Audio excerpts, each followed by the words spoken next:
Um regime que produzia relatórios falsos e tomava decisões com base em ilusões, manipulava estatísticas. Um movimento que se dizia do povo criou uma família real que não usava coroas, mas usava cartões do partido. Esta elite chamava-se nomenclatura, decidia quem ocupava os cargos estratégicos no governo, na administração, na indústria.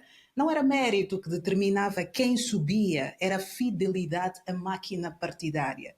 Um grupo que não possuía castelos, mas controlava todo o Estado e com ele tinha todos os privilégios. Um Estado socialista unipartidário, com o objetivo de construir uma economia, uma sociedade sem classes e controladas pelo Estado. Mas o modelo caiu em 1991 devido à corrupção generalizada da elite governante e à crescente insatisfação popular, com a falta de liberdades, perseguição a opositores e planeamento central ineficiente. Este é um convite para uma aula de história. A história da antiga União Soviética. Fica até o fim, que depois temos análise. But when you stay for too long, history has the habit of showing you out in disgrace.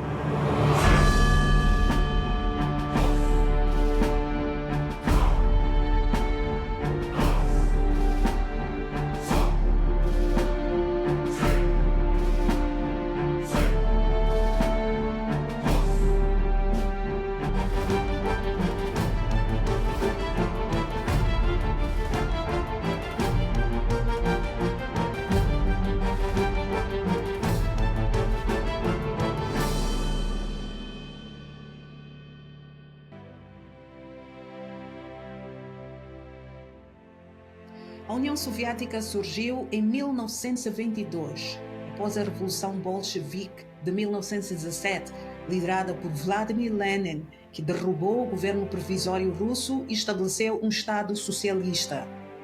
Após uma guerra civil entre os exércitos vermelho e branco, a União das Repúblicas Socialistas Soviéticas, o RSS, foi oficialmente formada em 30 de dezembro de 1922, unindo a Rússia, a Ucrânia, Bielorrússia, República da Transcaucásia, sob um regime comunista centralizado.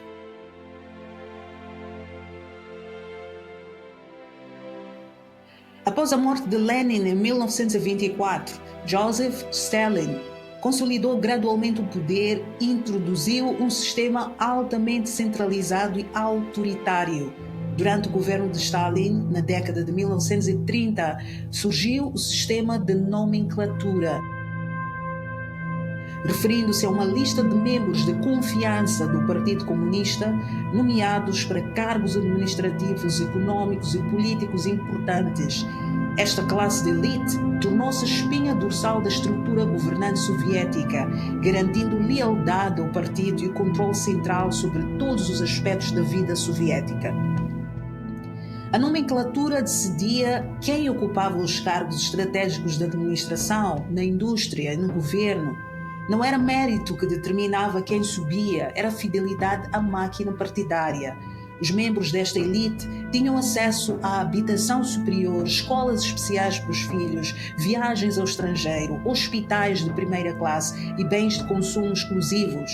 Viviam praticamente uma realidade paralela, completamente isolados das dificuldades que o cidadão comum enfrentava todos os dias. E tudo isto acontecia à margem da legalidade oficial. Não estava escrito em lugar nenhum, mas todos sabiam. Existiam lojas especiais, berioska, cadeias de abastecimento internas, canais diplomáticos de compra, clínicas exclusivas. Enquanto o povo enfrentava a miséria, a elite furava o sistema com cartões do partido.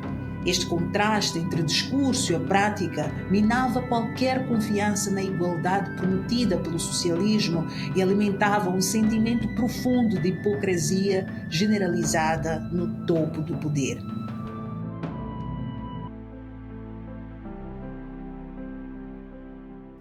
E o que fazia este sistema perdurar não era apenas o controle centralizado, mas a forma como os privilégios se transmitiam discretamente entre gerações. Ilya Sentsov, um cientista político e historiador nascido na União Soviética, especializado no estudo da política ideológica e de liderança soviéticas, notou que o processo de perpetuação dos privilégios é a transformação de direitos vitalícios em hereditários. Propriedade e valores podem ser passados para filhos e netos.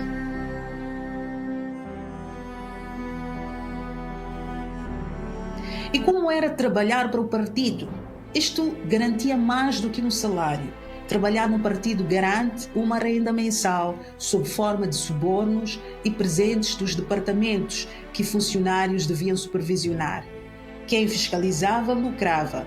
Os subornos não eram falhas, eram um sistema. E a justiça? Não estava acima do sistema, mas subordinado a ele. Semes foi claro: o princípio da legalidade não opera na União Soviética. Qualquer tribunal pode, na verdade deve, violar a lei por ordens do seu superior no aparelho do partido. A lei servia à hierarquia, não ao povo.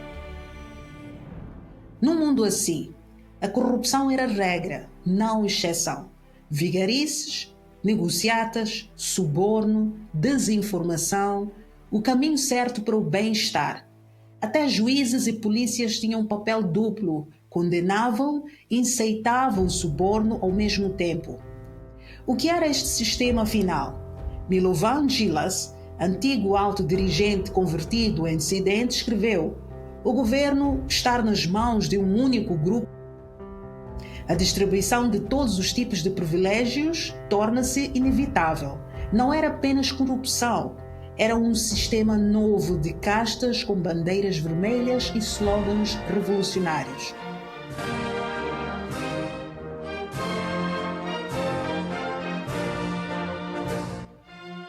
A União Soviética nasceu com promessas grandiosas: igualdade, justiça econômica, propriedade coletiva. Uma sociedade sem classes, em que todos teriam acesso ao essencial. Mas com o passar das décadas, o que surgiu foi algo muito diferente. Uma máquina pesada, desigual e, acima de tudo, profundamente corrupta. Ao invés de acabar com as elites, o sistema criou uma nova, a nomenclatura. Uma elite do partido que vivia acima da lei e acima da pobreza, como revelou Alec Nov, e mais tarde confirmado por arquivos analisados por instituições como a Transparência Internacional. Mentiras em cadeias. Funcionários e diretores de fábricas, pressionados a cumprir metas absurdas, simplesmente inventavam resultados. Produção que nunca aconteceu era registada como concluída, mas os números subiam. Tudo parecia perfeito, apenas no papel. Gosplan. O órgão central de planeamento recebia estes relatórios falsos e tomava decisões com base em ilusões.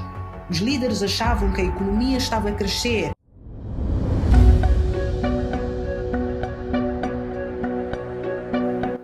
Depois de tomar o poder, Lenin, mais tarde Stalin, consolidaram um modelo em que o Partido Comunista da União Soviética controlava tudo: o Estado, os tribunais, a economia, a imprensa, até a forma como os cidadãos pensavam. Se alguém discordasse, era considerado inimigo do povo. A dissidência era crime. O aparelho de segurança, como o KGB, monitorava todos. Uma carta, conversa e até uma piada contra o regime podia levar à prisão. A ideia era clara: quem manda é o partido, e o partido está acima da lei. O mais grave talvez tenha sido: as instituições soviéticas não existiam para servir a população, mas sim para proteger o sistema. E sobre os abusos dos direitos humanos? A repressão foi brutal e sistemática durante o Grande Terror de 1937 a 1938. Centenas de milhares foram mortos, muitos sem julgamentos. Milhões foram deportados, executados ou desapareceram. O medo era constante. Mesmo assim, Houve resistência, pessoas corajosas arriscaram tudo para escrever e distribuir textos secretos, o famoso samizdat.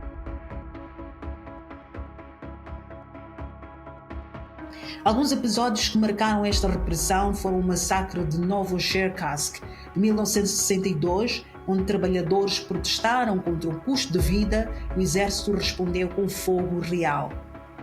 Em Geórgia, em 1989, países bálticos, em 1991, manifestações pacíficas reprimidas com brutalidade. Em 1991, a União Soviética caiu.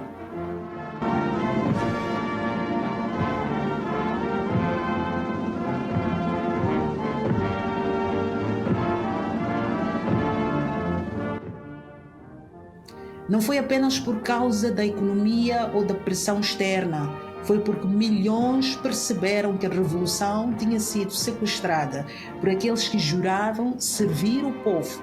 This country was governed and kept together as a structure, as a state structure, by the fear inherited from the Stalin's times. The other thing that was keeping this country together was the invented outside threat. So Gorbachev's foreign policy confirmed to the people that there was no danger from outside. Actually played a bad or a good joke with his country, because it then didn't have any particular reason to keep the structure of this camp. And then it fell apart.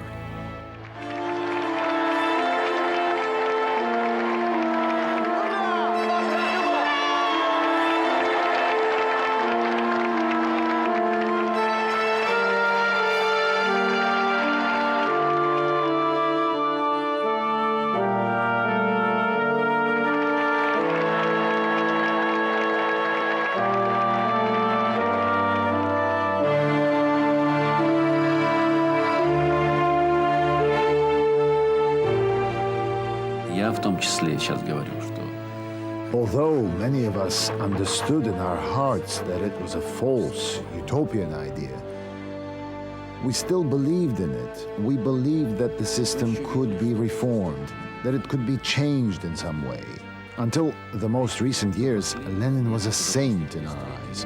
We believed in it all. I believed. I'm speaking sincerely here.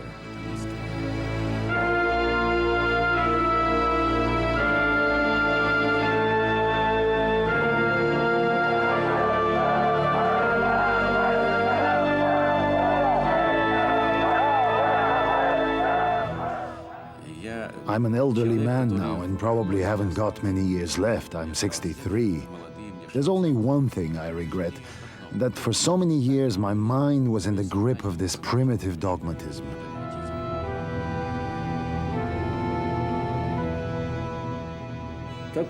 For 1,000 years, we have been ruled by people and not laws. And that's what we are still suffering from, even now.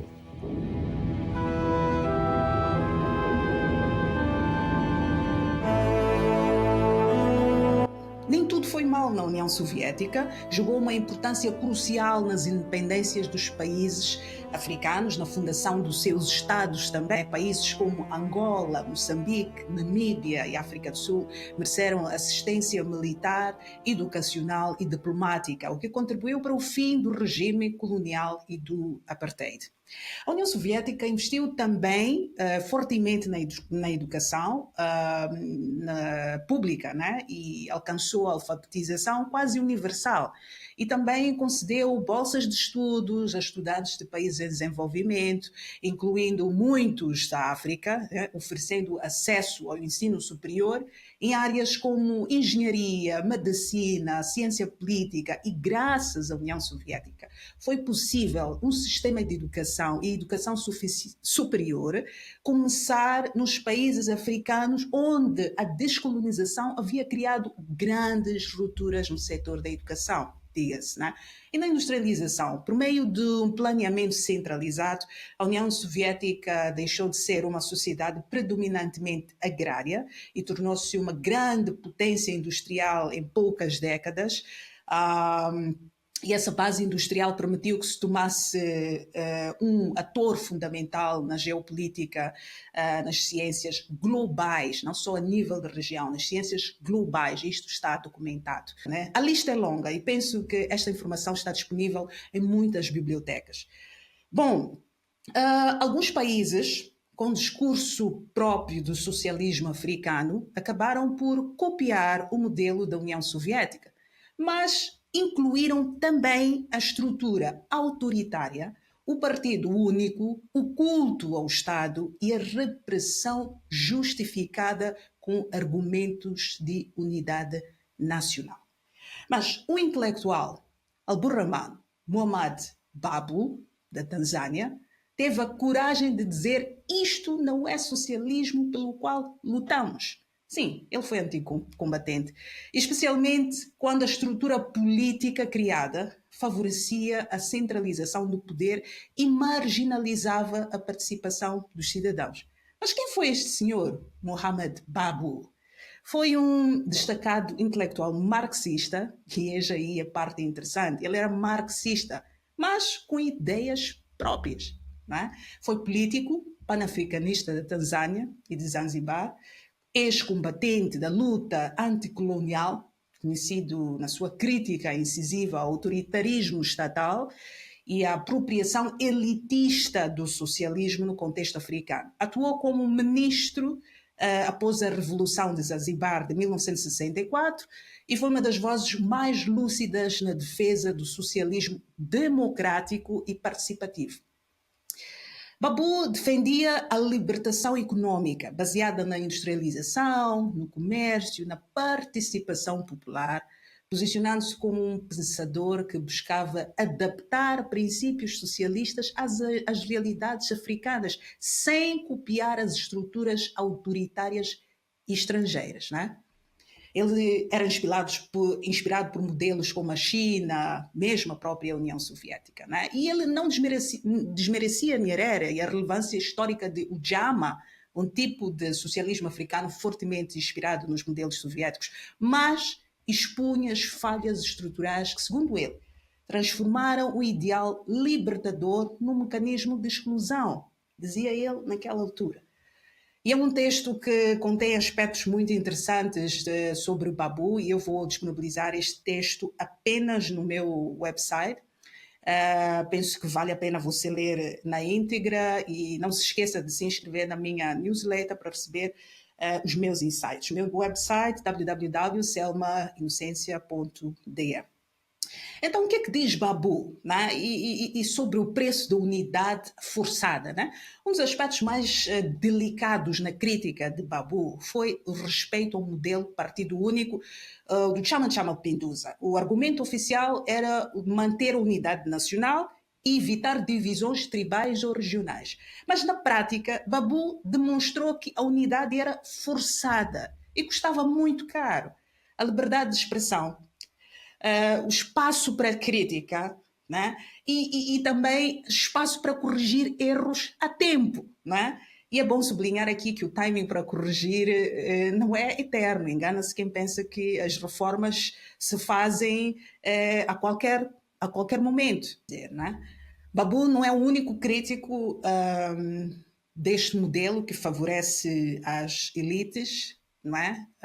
O economista George Aitier disse que o socialismo que se praticava não era o socialismo do povo, era o dos bancos suíços, ou seja, o sistema em que os chefes de Estado, ministros, no caso, saqueavam os recursos públicos enquanto discursavam sobre justiça social.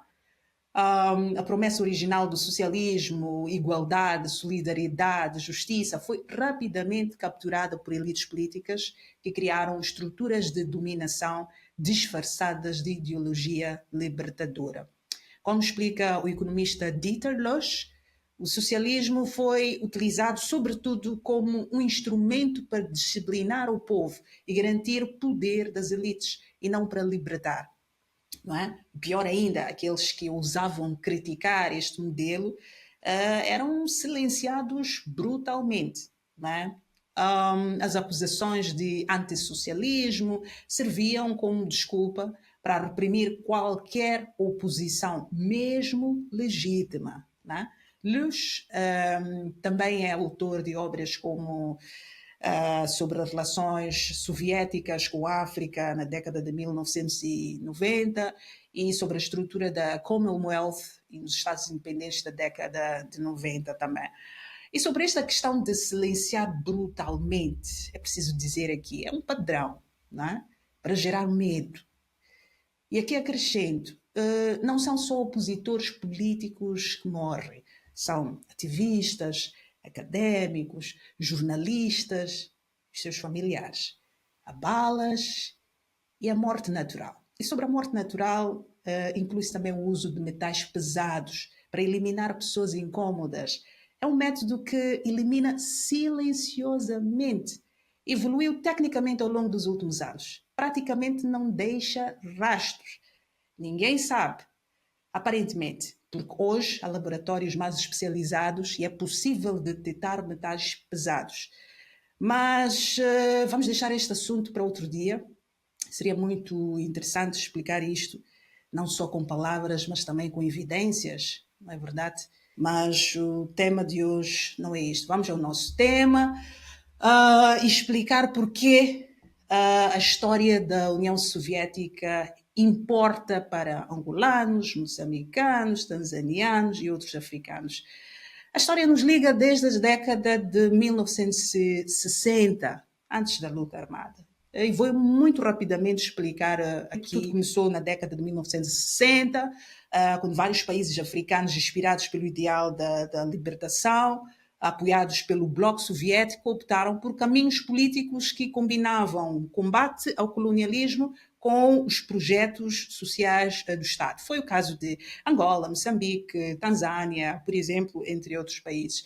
E é preciso dizer que a União Soviética tinha a maior credibilidade na era colonial, dominada pela exploração de forças ocidentais.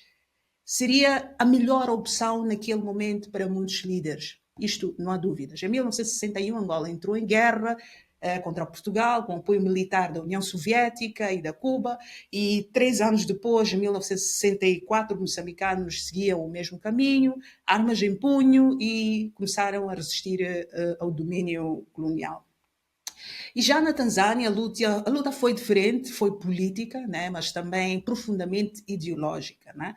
Em 1967, Julius Nyerere proclamou a Declaração de Arusha, dando início ao projeto Ujamaa, com controle estatal, deslocações forçadas para vilas coletivas, né, aquilo que chamamos aldeias comunais ou campos de produção, um sistema de partido único. E em 1975, após a Revolução dos Escravos em Portugal, Angola e Moçambique tornam-se independentes.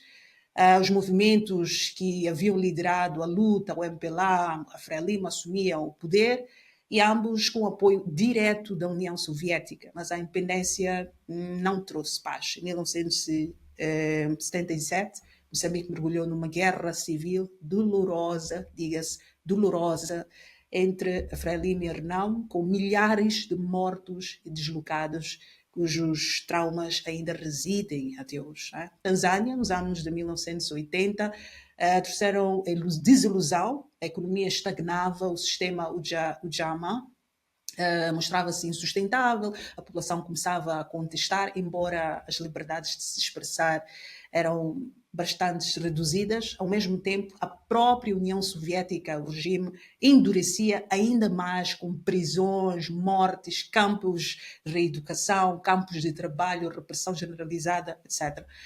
Em 1985, e diga-se, Nyerere demitiu-se, e é um ato, para mim, de liderança.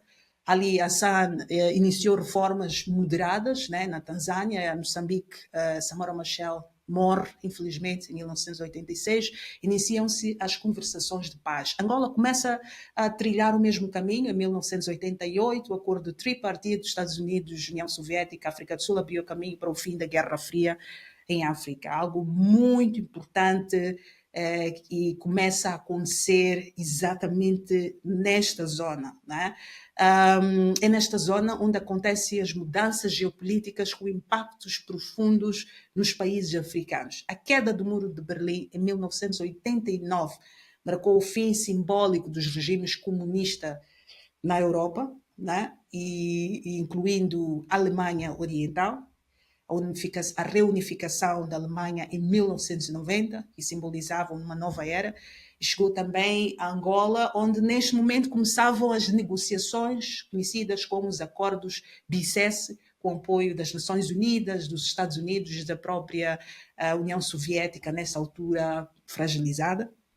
Em 1991, a União Soviética colapsou, encerrando formalmente a Guerra Fria. E no mesmo ano, Angola assinou os acordos de paz, planeando eleições multipartidárias. Em Moçambique, a guerra terminou praticamente nos anos 90, nos anos 1992, os acordos de Roma, e neste mesmo ano a Tanzânia alterou a Constituição para permitir eleições multipartidárias, né? O sistema multipartidarismo.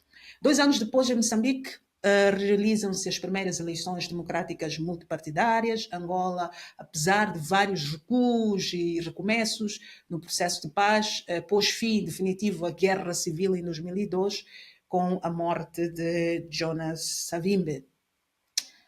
Bom, aqui é preciso entendermos algo. A dissolução da União Soviética em 1991 removeu o apoio financeiro e militar ideológico que sustentava os regimes marxistas do Partido Único e prolongadas guerras civis em Angola e Moçambique. E com o fim da Guerra Fria, países como Moçambique, Angola, Tanzânia recorreram ao FMI e Banco Mundial, e o preço desta ajuda foi liberalização, a democracia multipartidária e as reformas econômicas, né? Então, a democracia não foi uma opção voluntária, e talvez você já deve ter ouvido isto, não é nada novo.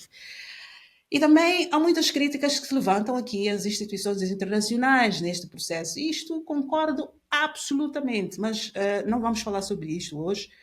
A questão é como ficou a relação entre a Rússia e os países africanos após a queda da União Soviética. É uma pergunta retórica, mas eu vou deixar um artigo muito interessante no meu website, www.selmainocencia.com, sobre isto, mas em relação às relações Rússia-Tanzânia. Se calhar há algumas semelhanças em relação aos outros países, né? Você vai ao meu website, vê na descrição deste vídeo, tem lá o link para este artigo. Não se esqueça de se inscrever na minha newsletter para receber atualizações, não só sobre isto, mas sobre outras matérias. Bom, os países africanos seguiram o seu próprio caminho na década de 1990. Por exemplo, a Namíbia também estava alinhada ideologicamente com o bloco soviético durante a luta de libertação através da SWAPO, que também recebeu apoio militar, logístico, diplomático da União Soviética, da Cuba e também da Alemanha Oriental, né? Mas a sua governação pós-independência preferiu seguir um modelo democrático liberal. E o que isto significa? É o mesmo partido que governa até hoje, mas conseguiu evitar várias coisas negativas, como, por exemplo, a vigilância excessiva do governo, a repressão violenta e também obrigar todos a pensar da mesma forma. E agora vem a parte que eu mais gosto, é que Namíbia é um dos países com liberdade de expressão, com os níveis de liberdade de expressão mais altos no continente, né? E que fique claro, e quem sou eu para dizer o contrário? Os países podem determinar a ideologia e os modelos que querem copiar ou adaptar. Mas a questão é, claro, é uma questão de soberania, mas a questão é, não podem ignorar a vida e a dignidade das pessoas. Isto não pode ser sacrificado através do autoritarismo, por exemplo. As promessas de igualdade ficam todas elas sem efeito, quando o poder é absoluto. E o povo está cada vez mais descartável. Não serve, não tem opinião. E quando alguém vem ao público falar isto, é preciso eliminar. É a única agenda importante. Por que é que não se pega estes recursos e destas operações para alimentar ou implementar reformas necessárias? Enquanto ainda é tempo, claro. Reformas que parem de excluir, parem de eliminar quem pensa diferente. Engana-se quem pensa que reformas se fazem a qualquer momento. Não. Há um velho ditado chinês que diz: o melhor momento para reformas foi ontem e o próximo melhor momento é hoje. É um ditado muito profundo. E estão aqui a dizer, minhas palavras agora, que o melhor momento não é amanhã. E nunca vai ser. Isto para dizer que quando as pessoas perdem dignidade, elas não se amedrontam, né, diante de atos cruéis. E quando falo de crueldade, é mesmo crueldade, literalmente. Neste contexto, as pessoas expressam de várias formas, porque elas querem exigir os seus direitos, fazer lembrar que elas existem. E em qualquer lugar do mundo, seja na Tanzânia ou até mesmo nos Estados Unidos da América. Mas antes de terminar, eu gostava de partilhar comentários interessantes do professor Lumumba sobre a postura das elites políticas hoje. Absolutely. Right. History is consistent. No matter how good you are, you have to know when to leave. I think the Tanzanian president Mwalimu Nyerere put it so very well. Kungatuka, you must leave when the audience wants you to stay. Because that is how you pass over the baton to the next generation, and you watch them as they grow. You become a supervisor or a guide or a mentor. But when you stay for too long, history has the habit of showing you out in disgrace. Those who are in that particular movement and are in the political class also believe the country owes them. And constantly you hear people saying, so-and-so suffered. It's called the martyr complex. That because so-and-so suffered, therefore he is entitled. You don't. Your country owes you nothing. You owe your country something. And when you say you suffered and you're alive, remember that some died. They actually lost their lives. So until we liberate ourselves from this idea that your country owes you, we are always going to make the mistake. Sometimes I refer to Tanzania ad nauseum, because I had opportunity to work under Mwalimu Nyerere. And I saw a person who loved the country. When he died, he had only 2 houses, one in Butiama, in his rural home, and one in Msasani. 2, after being in power for 24 years. Ask your local MCA how many houses they have after being in office for 5 years. Ask your typical member of parliament how many houses and how many dollars they have in the account. We think that public office is for purposes of primitive accumulation. Bom, eu escolhi este texto muito interessante porque há pessoas que veem a governação de forma militar e não têm outra referência. Claro, desde que se conhecem como adultos, sempre estiveram lá. E pensam que são os donos do país porque lutaram. Mas há combatentes anónimos também que lutaram de outra forma, né? E ainda sobre a questão da corrupção, ele fala algo muito interessante sobre a responsabilização, já que nos últimos dias falamos e discutimos sobre a questão da corrupção. Vale a pena ver. Is that when you appear to be living beyond your means, you should be presumed to be living corruptly. It is not going to be easy. We must have a few individuals lose their property. We must have a few individuals going to jail.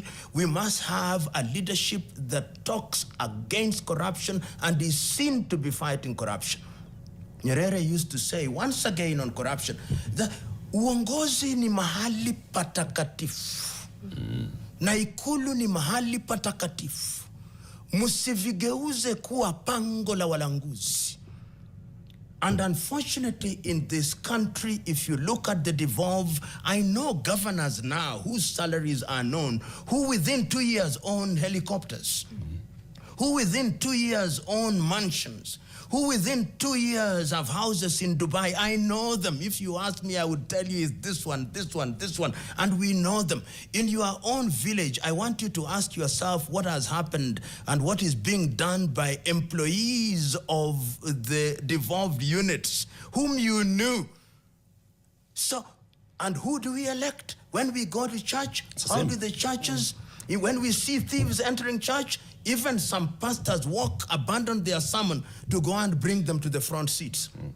Until the day that the social, societal intolerance for people who engage in such nefarious behavior is one of shaming them, then we will talk about and against corruption. We'll form body after body. We'll do commission after commission, and nothing will happen.